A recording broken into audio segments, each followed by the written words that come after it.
God spoke to me and called me to his service.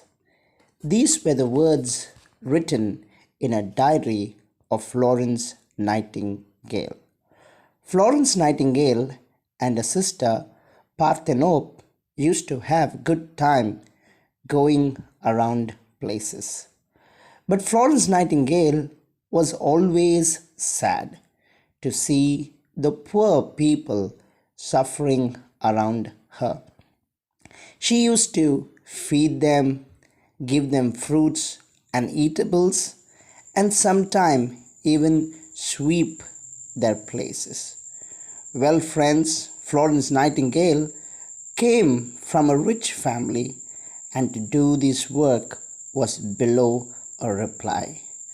Well, a mother used to ask, Florence Nightingale, why do you do it?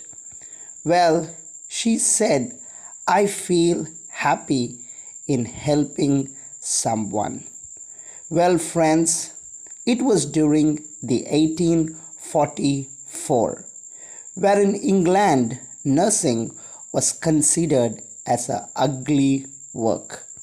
The people who came to nursing were people who had no other occupation to do.